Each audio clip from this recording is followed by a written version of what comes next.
Good afternoon, everybody. Hello, Marcia. We're going to go ahead Not and wait yet. for Okay. just for some folks to join us. All I'll right. bring down this slide. Tell me that.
Good afternoon, everybody.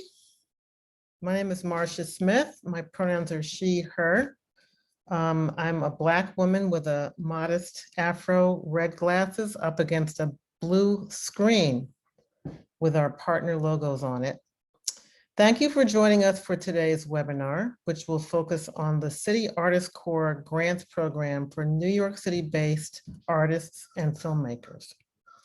Today's event will include brief introductions by the presenting partners, followed by an overview of the City Artist Corps Grants Program. We have allotted about 20 minutes at the end of the event to take questions. Please feel free to submit a question via the Q&A window in Zoom or via the chat at any time throughout the event. First, thank you to Sign Nexus for providing interpretation services for this webinar. A special thank you to our ASL interpreters, Stephanie Fain and Libby Gatlin, and live captioner, Bonnie Rothermel. Firelight Media is among the organizations partnering with the City Artist Corps Grants Initiative, which is led by the New York Foundation for the Arts, the New York City Department of Cultural Affairs, the Mayor's Office of Media and Entertainment, and the Queen's Theater. It is important to note that the City Artists Corps grant program is open to all New York City-based working artists of all disciplines. Today's webinar, however, will focus on filmmakers of color in particular.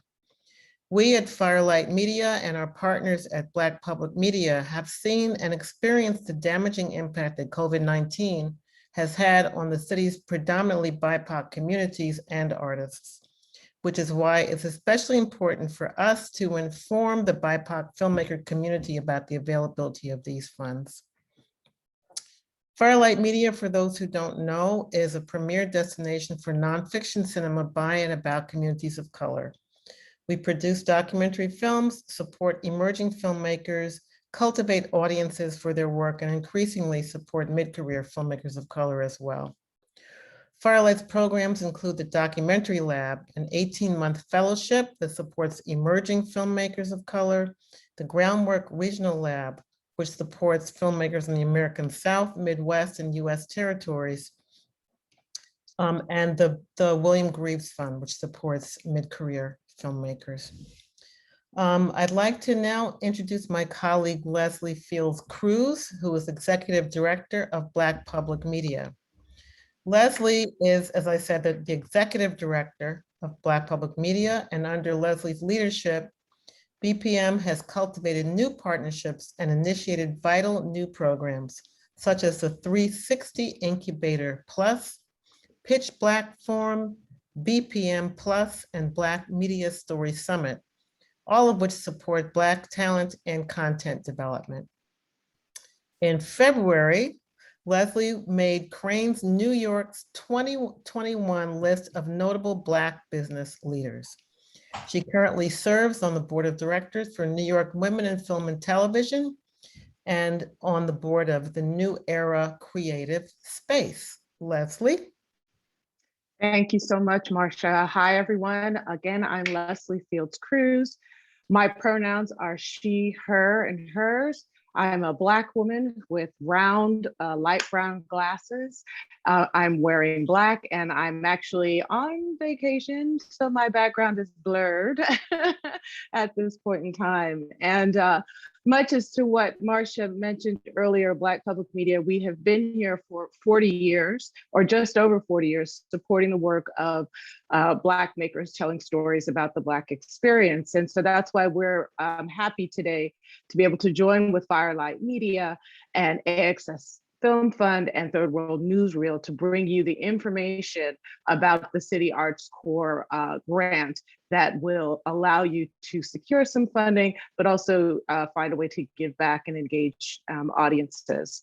And for those of you that don't know too much about Black Public Media, again, we've been around for 40 years and we fund content. We also produce the series Afropop, the Ultimate Cultural Exchange. We do work in emerging media with our BPM Plus program. So those of you who are on this call and are work in emerging media, you know, this fund is also for you. So without much further ado, I know you all want to get to the information. I'm going to go ahead and introduce Michon Boston, who is the founder and principal of the Michon Boston Group Limited, providing consulting and strategic planning to film and media makers on impact campaigns to reach and inspire their target audiences. Michon has worked in television and programming for PBS and was director of programs for DC Humanities, an affiliate of the National Endowment for the Humanities.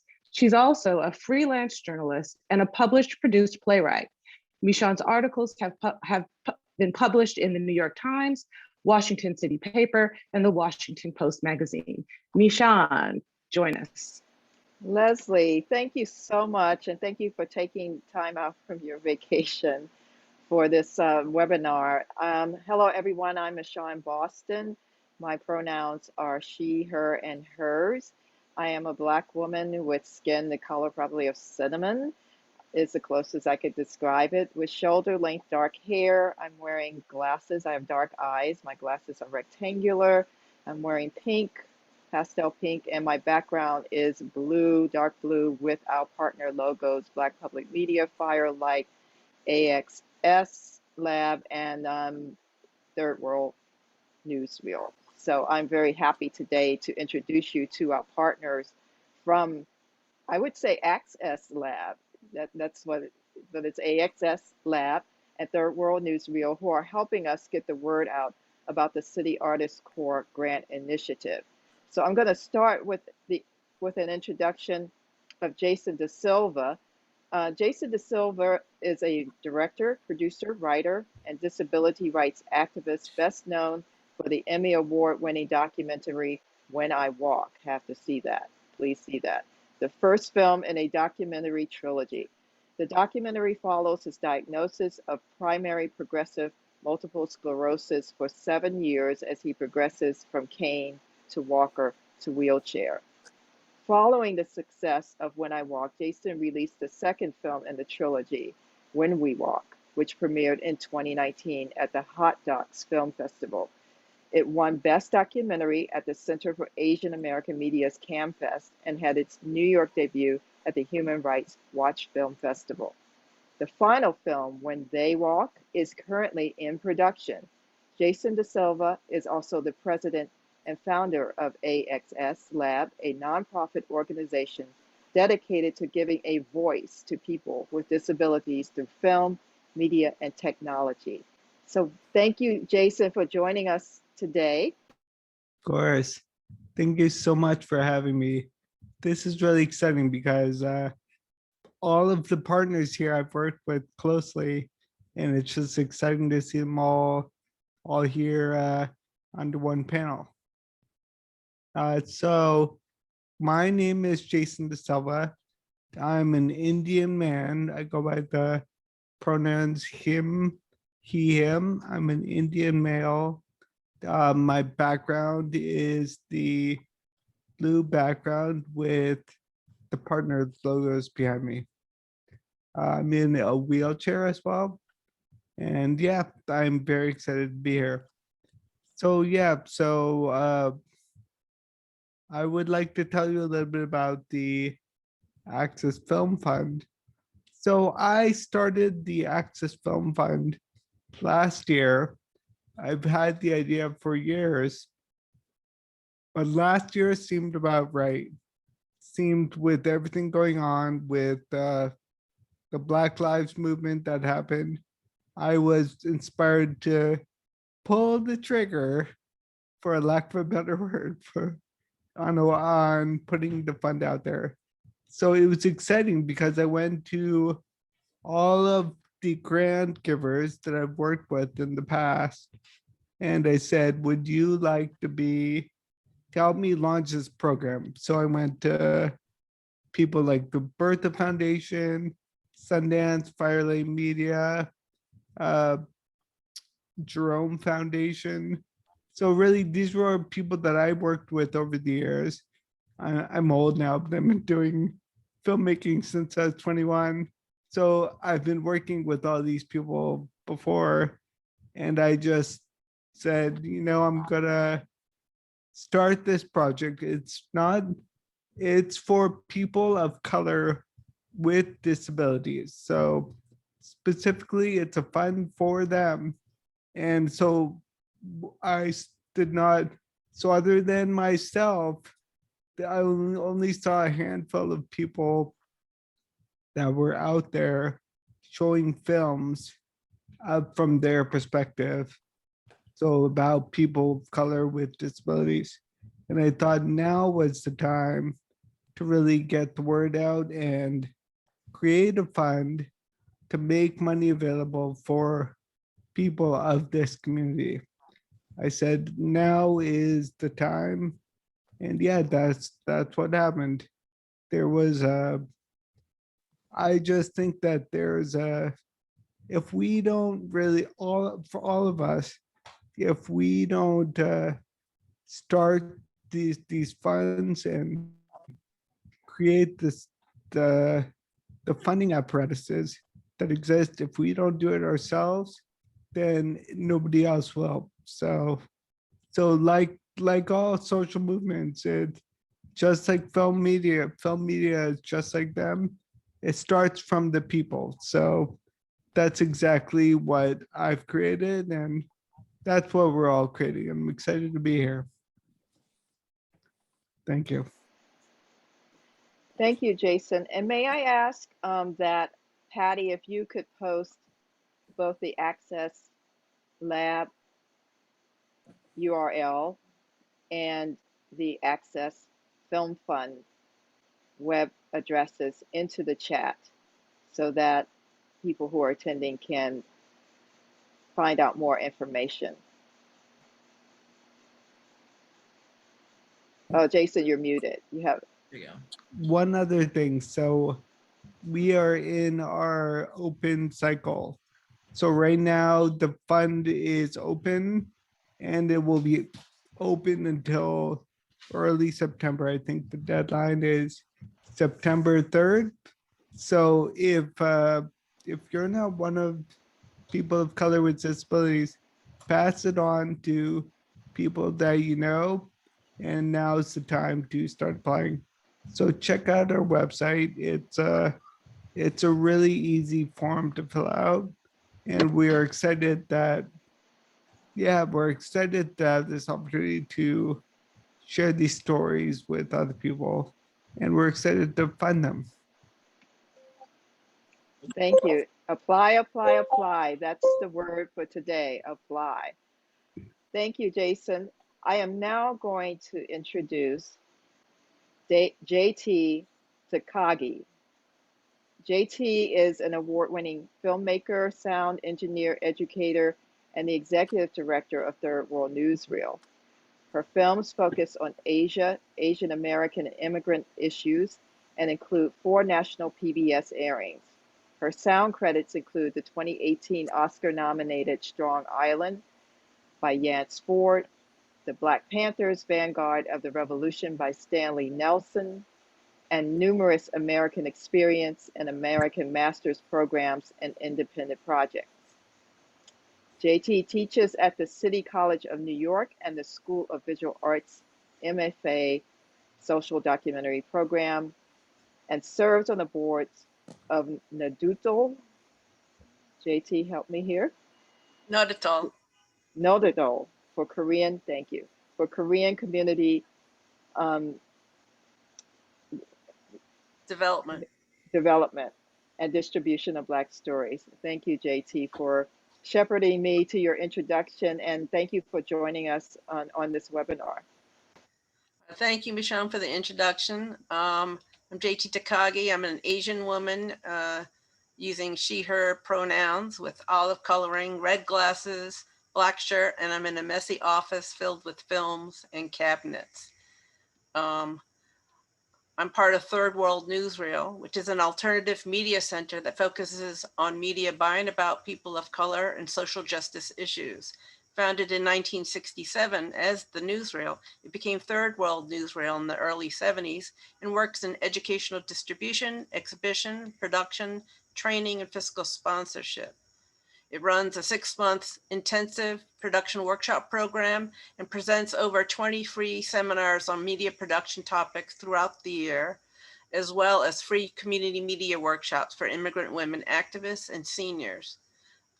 We're pleased to be with these groups today. We've worked alongside and sometimes partnered with all of them on seminars and events. So check us out at twn.org. Thank you, and you can see or you can access the Third World Newsreel website in the chat. It has been posted. Find out more from Third World Newsreel. Thank you, JT. So we're going to begin the webinar, why we're here. I mean, we're here for a lot of reasons to share information, but at this time, let's take a moment to acknowledge the Native communities who were here before us. They're here with us now and will continue to be with us as we look forward to the future. I'm talking to you from Washington, D.C. We're here among the DMV, known as the DMV, D.C., Maryland, Virginia, sort of cradled by 3 rivers, known today as Anacostia, Potomac, and Chesapeake. Among the communities along those rivers were the Nacotchtank, and that's where their name Anacostia comes from, the Dogue Toxinant, the Piscataway, and the Pamunkey tribes. We recognize the diverse and vibrant Native communities who made and continue to make their homes here and in this country today. Please take this moment, if you know the names of the Native communities where you are, to type those names into the chat and let us all acknowledge them.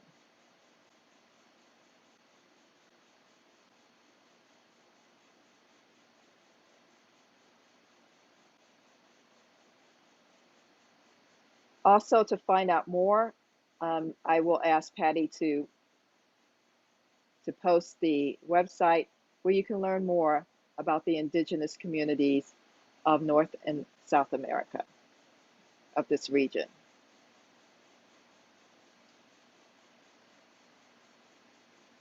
So now we begin. Let's go to our next slide. We're going to talk about the City Artist Corps grants and what they are and how to apply. And then we'll take your questions afterwards. So to let you know, this webinar is being recorded. It will be posted on the Firelight Media YouTube channel. And for those of you who registered for today's webinar, you will receive an extended version of the slide presentation as a PDF with much more information, or the information I add into this webinar. So about City Artist Corps grants is part of City Artist Corps, a new $25 million recovery initiative designed to help artists who were both hard hit by the pandemic and who may have been left out of other local and federal funding opportunities, such as PPPs, for example. City Artist Corps grants are intended to support New York City-based working artists who have been disproportionately impacted by COVID-19, and artists working in any discipline, filmmakers included, are eligible to apply. Next slide.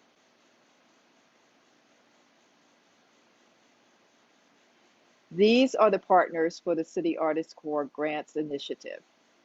The primary partners who are administering the grant process and the grant include the New York Foundation for the Arts, or NYFA, New York City Department of Cultural Affairs, with support from the Mayor's Office of Media and Entertainment, and Queen's Theater.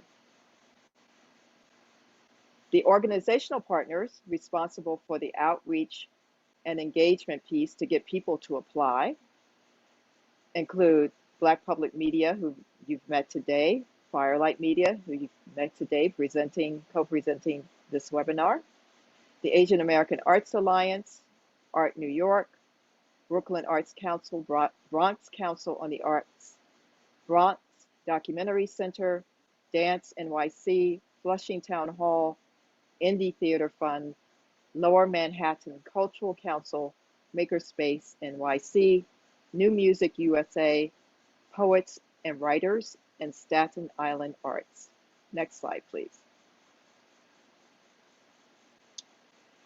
The grant award is a one-time $5,000 grant. It will be given, over 3,000 artists will be selected through a lottery system. The funds will be distributed in 2 installments. The first installment of $4,000 will be sent on selection after you are selected, if you are a grantee. And the final installment of $1,000 will be sent on successful completion of the final report, which must be submitted by November 12, 2021. Next slide. We are now in the final cycle. There were 3 cycles total. We are now in cycle 3, which opened on Tuesday, July 27th at 10 a.m. It will close on Tuesday, August 10th at 10 a.m. Grantees will be notified of their status if they've won an award, received an award, a grant, on Wednesday, August 25th. Part of the grant requirement is that you have to produce or present a public engagement activity. And those engagements for the 3rd cycle should happen from September 3rd to October 31st, 2021.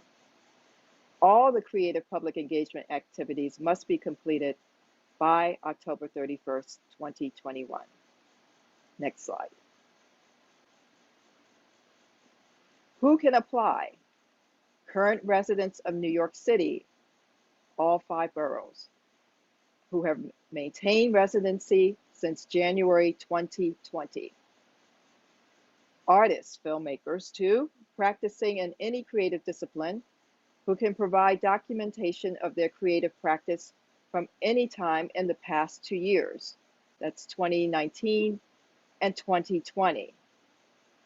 Also, past NYFA or NYFA grant recipients, including those who received 2020 and 2021 COVID-19 emergency grants, can apply for these grants. Next slide. This continues. Applicants, once you apply, you should have a social security number or individual taxpayer identification number or EIN. This is to get the funds. Applicants must be 21 years or older on or before June 8, 2021. If you need someone to apply on your behalf, a family member, friend, or a support person may apply on your behalf if you are unable to complete the application on your own. Next slide. Who is ineligible? Who cannot apply? If you are a student enrolled in a degree-seeking program, you are not eligible for this grant. Also, employees of NYFA, the City of New York, or any of the partnering organizations supporting the City Artist Corps grants programs, as we mentioned earlier. If you have already received the City Artist Corps grants, you cannot reapply for additional grants in subsequent cycles.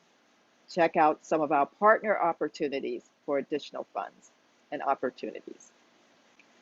Arts workers such as stage managers, art handlers, curators, and other artworks or cultural workers are ineligible.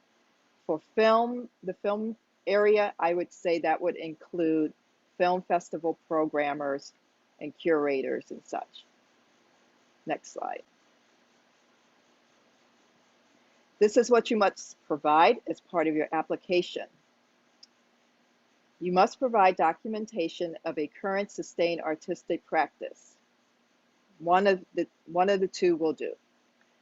An up-to-date artist CV or resume is one option, or you can provide a short artist biography up to 300 words. You must also include one of the following: an example of a recent creative public engagement, recent work samples created within the last 2 years from 2019 to date, or a reference letter from a colleague, someone you've worked with for a minimum of 3 years. So you have a choice of 3 options to include with either a CV or resume or a short artist biography as part of your application. Next slide. Also, the application asks for an outline of your City Artist Corps grants creative public engagement. This can include screenings, panels, and we'll talk about that more in this webinar. Also, the proposed engagement date. If you just have an idea of what that date could be, that's fine. Just include it in the application. Also, your promotion strategy for your public engagement. There is also a series of multiple choice questions that you have to answer, identifying creative engagement location, estimated number of artists to be engaged or whoever is part of your public engagement activity, and the type of public engagement activity it is. Next slide.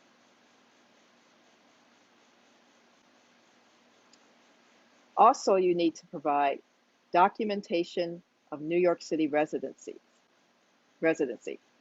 Applicants will need to submit official documentation confirming New York City residency from October, November, or December 2020.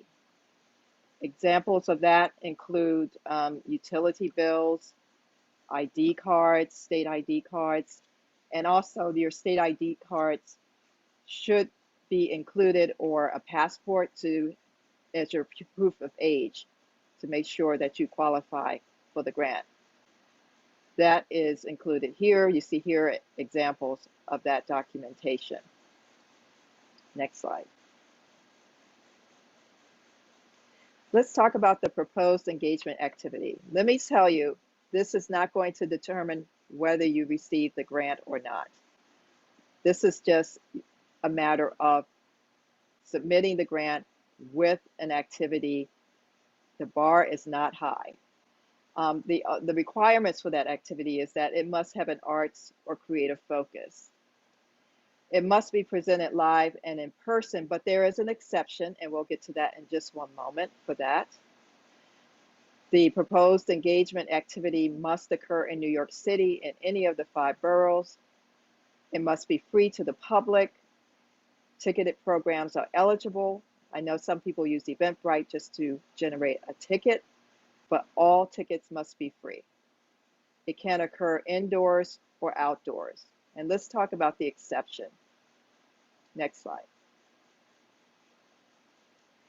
The exception for an in-person engagement activity is artists with a disability and or who are immunosuppressive, for whom it is unsafe to engage in a live in-person performance, are welcome to apply for live digital creative engagement activities. So that is the one exception to the in-person creative engagement activity.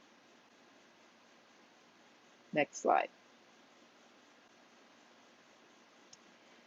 You can present more than one activity, but you can only receive one grant. You can choose to partner with a venue or present on your own. You also have to document what your engagement activity, and that only requires 2 photographs taken during the activity, and you will also include that in the final report. Your creative engagement activity does not need to feature new work. It can be something you've done before. It could be something that you are partnering with someone, but it doesn't have to be new work. Next slide. Here are some ideas for a public engagement activity. It could be a screening, of course. It can be a film or art making workshop, a how-to, a do-it-yourself. It can be an art exhibition or a series, some kind of mini festival you do. It could be an art making experience.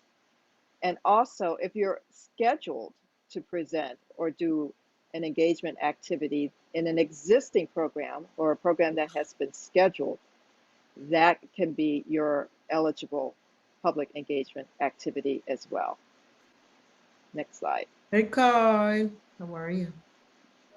And we All right. have Marcia, if you can mute, Thank you.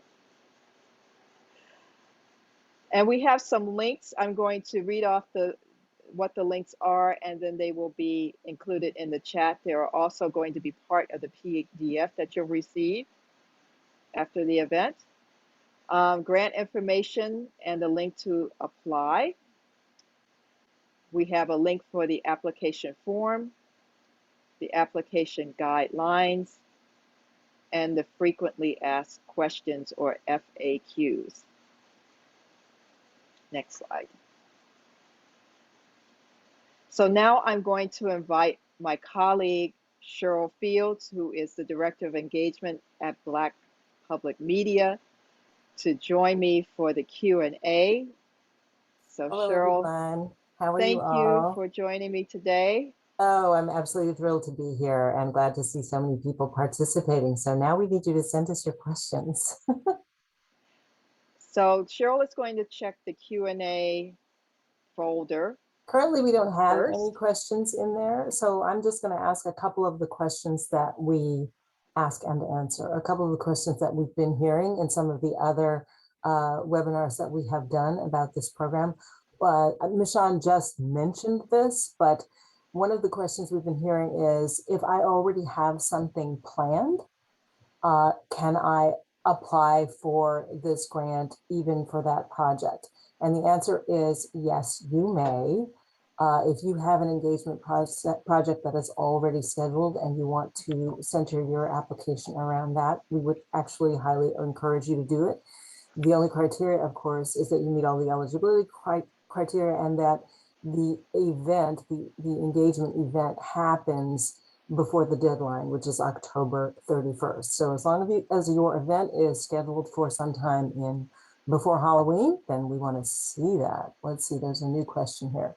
One question is, the grant is dispersed via lottery. That's the question.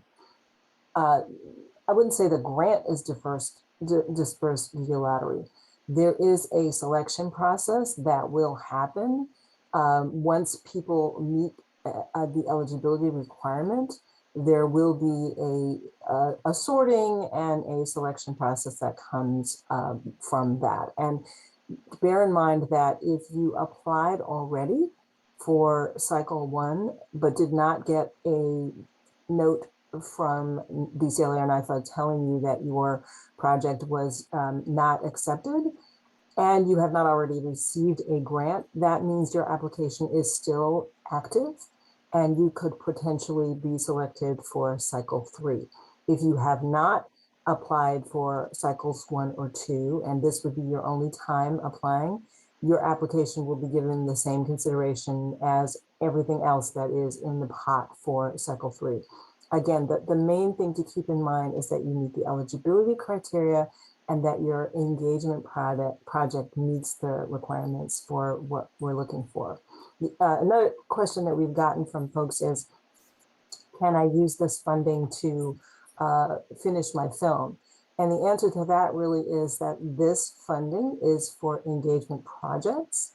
If your engagement project does not require the full $5,000 to pull off, the grants are for $5,000. And once you have offered your engagement project, and you have filed all your paperwork, you will get your $5,000 check. And what you decide to do, well, actually, this is going to happen in 2 installments. So the first installment will come at the beginning of the granting process. So shortly after you get your letter, you will get paperwork to fill out, and you will get your the largest part of this grant. The final part of the grant, which is the final $1,000, will come at the close after you finish your report and submit that. So can you make your application on the basis of, I need this funding to complete my film? No, your application needs to be centered around an engagement activity, and the grant, once you receive it, can be used, of course, to support that activity. But if there's leftover money, you are certainly at liberty to use that however you wish. We have another question here. It says, thank you so much for your work organizing this event. Could you please confirm that this grant app does not ask for a budget? Michon, you want to No. answer that? It does not. No, that's the good news. You don't Yeah. have to submit a budget. When You don't have to Michon, submit a budget as your final report either. when Michon said earlier that this is a very low bar, even though the application itself is a little bit cumbersome, once you meet all the criteria of eligibility and it's clear that your engagement project meets the criteria, you don't have to submit a budget. It's a very easy grant to get relative to some other grants that are out there. Okay, here's another anonymous person who says, what are other forms of proof of residency if you rent without a lease? I have my list. So here are some examples. An official document stating your name, date, and New York City address can be, but not be limited to, utility bill, bank statement or bill, credit card statement, valid government ID listing New York City address issued in October, November, or December 2020, residential lease, ID NYC issued in October, November, or December 2020, a roommate agreement, a recent receipt or proof of rent, studio lease, or any other form of official documentation listing the above. Right. We have another question here that says, do you happen to know the percentage of funding that has gone to BIPOC filmmakers so far? I knew I should have pulled up that chart. I can tell you that so far, the percentage of grants that have been awarded to filmmakers is pretty consistent with the percentage of filmmakers who have applied. That's in general. BIPOC filmmakers are a smaller subset of the filmmaker the filmmaker grantees. And one of the reasons that we're doing this webinar and the other ones that we're doing is we really want to see a higher number of BIPOC filmmakers apply. We want a higher number of filmmakers in general, but a higher number of BIPOC filmmakers. And so that you know, this last round really is going to be looking to ensure that there's representation from BIPOC makers in the grantee, greater representation in the grantee pool. So please, please, please, not only do we want you to apply, but every filmmaker you know, or media maker you know who could remotely be interested in doing this, as long as they are a New York City resident, they meet the residency requirements, and they have evidence of being an active maker, we really would like for them to apply. There's another, go ahead. I would like Michon. to add to that because we won't really know everything until it's all done. That is true. So, but I would say the numbers for BIPOC filmmakers can only improve if more people apply. Exactly. And your assignment, everyone who's joining us or sees this webinar today, your assignment, even if you decide, well, you know, maybe this is not for me or something, send the information to someone. Post the information, repost it on your social media to get people to apply. It's like it's like winning that other lottery. If you don't play, your chances of don't get winning are paid. zero. Well, and the other thing about this is, I mean, really, this does not have to be a heavy lift. You could read portions of a script for your documentary, or you could have a conversation with one of the figures who is featured in your documentary. You could have a conversation around the issue. You could host a conversation around the issue that your documentary addresses. It really doesn't have to be a very complicated engagement activity, as long as it's free.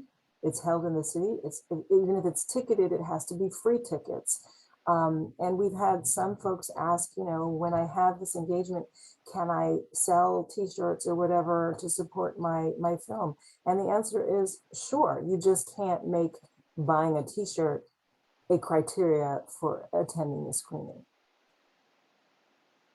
Now there's another statement here that says, as a BIPOC documentary film producer, I'm grateful for this opportunity. Well, we're grateful that you came into the webinar, and we really hope you'll tell your friends and you too will apply. Okay, we don't have any other questions in the chat right now. I mean, in the Q&A. Is there anything else in the chat here? Let me look. So we're done with Let's see. questions. Have we Hold really on. covered? Let me just, oh, there's one more that just popped up. Okay. When will the winners be selected? Oh, that's good. So for cycle 2, which just opened, the Cycle 3. I'm sorry, cycle 3, which just opened, the deadline for submission is at the end. What is it? The 20. You showed that It's slide. August 10th at 10 a.m. August 10th, and so the winners. I don't remember what. They're notified August 25th. That's right, August 25th. So you'll know before the end of the month. And as we said, once you have been selected to receive a grant, the turnaround time on getting your first check is going to be pretty short. And that first check will be for $4,000. Here's another question. About how many applications have you received per cycle? How many applicants have you received for cycle 3 so far? Seems like the competition is very stiff. So for cycle 1, there were a total of roughly 2,500 applications. And of those, oh gosh, I want to say 1,700, several hundred were eliminated because they did not meet the eligibility criteria. But of, I think, the 1,700 that were eligible, 500 grants were awarded. And so I apologize for not having the cycle 2. Yeah, where the goal is 3,000, at least 3,000 grantees. Right. Have the masses applied for this grant? I don't think the masses know about this initiative based on the number of applicants. So I would say, and we don't have information yet about how many people have applied for cycle 3. But what we do know is that the folks who applied for cycles 1 and 2 will be folded into the selection process for cycle 3. But that doesn't mean that they have a leg up on people who've applied for cycle 3. It just means that they are eligible. So again, your chances of being selected for this opportunity are as great as someone who submitted it for cycle 1 or cycle 2. Here, no more questions. Oh, another question that we've had people ask is, does the venue have to be in New York City? And the answer is yes. There are different kinds of venues that you can use. You could use a library, or if you use something that requires a permit, for example, a public park, then there is a permitting process that you have to, it's the basic city permit would have to be received, but the turnaround time we're told is something like 20 days. So if you do want to use a public facility like a park, just keep in mind that whatever date you select, you need to give yourself some cushion so that that permitting application process can take place. We've been encouraged that they're going to move them as quickly as they can, but I wouldn't, put a date. I wouldn't schedule a date before I had my permit, unless you give yourself that 20-day cushion. And I want to add some good news. There is, for grantees, if you receive a grant, there will be a directory of the willing of venues who are available to host grantee events. So Exactly. that is only available to people who receive the grants. So keep that in mind. And the Well. other thing to keep in mind is that if you just want to do your engagement project in the subway or on a corner or something like that, the only permitting process that we have been told about is for parks and public facilities like that. Let's see, this question is, does the directory include movie theaters? We've been told that there will be at least one theater. I don't know how many theaters, but theaters are a part of that. Here's another question.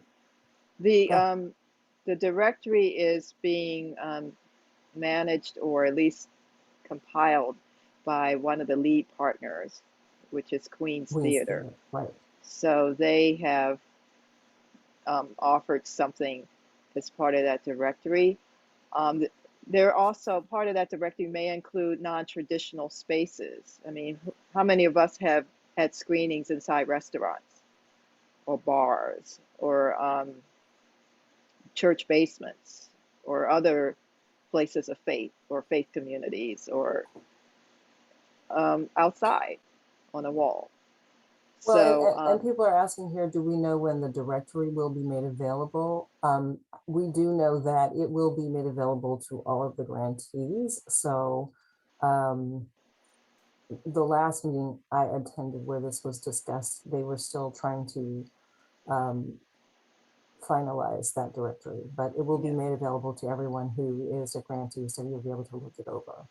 Yeah, let me emphasize that it is only available to grantees, people who receive the grant. You will not see it at this point on the website as you're applying for the grant.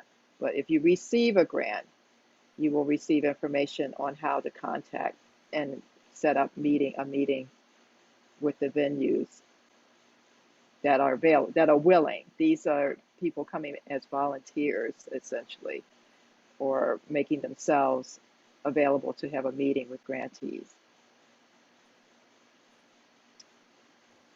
Do you think we're done, Cheryl? I don't see anything else coming up in the chat or in the Q&A, so I think we're done. If people have any additional questions, put them in Let's this go to that contact slide that where you can contact us. So if you have questions after this webinar, you can contact cacgrants@nifa.org. That is for questions about the actual application. You know, any of the technical, logistical pieces of the application, use that email address. I just wanted to make a note that questions are being shared by all partners. So you may hear from someone from NYFA, you may hear from someone from another organization who is stepping in to answer those kinds of questions. Any questions specific to the filmmaking community in this and what we shared in this webinar, you can contact me at firelightmedia.org. Patty's going to put that in the chat. Michon Boston, that's my name. And Cheryl D. Fields at Black Public Media, at engagement@blackpublicmedia.org. That's her name.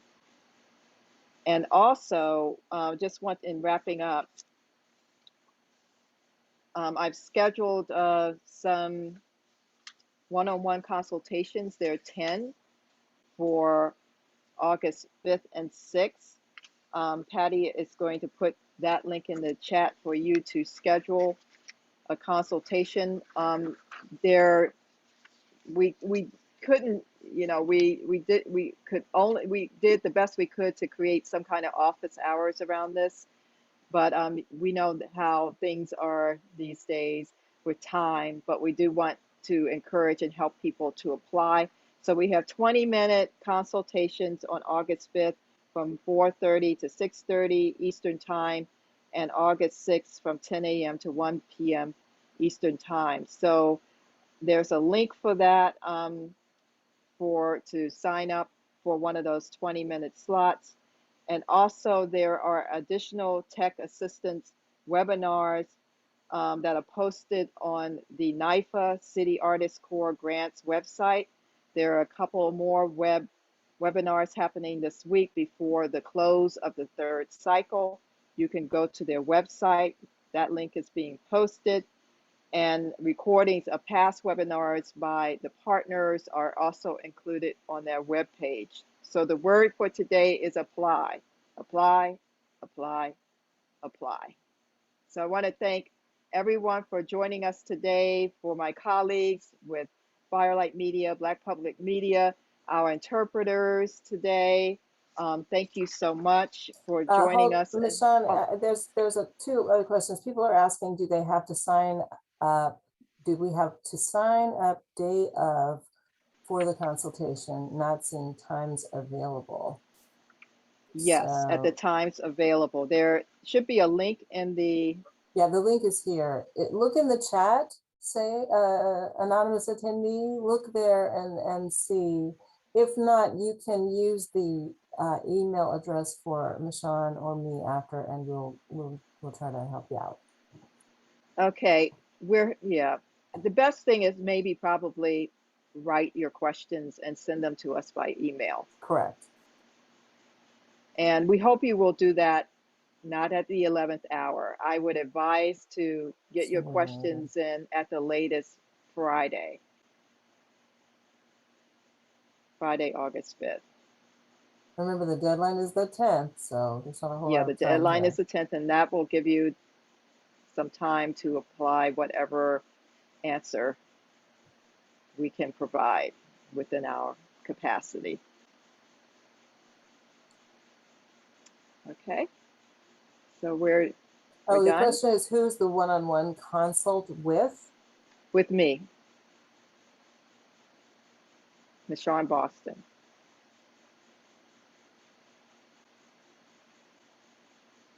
I think that's it. I think that's it too. All right, thank you very much.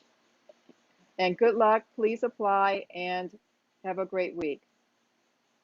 Bye all.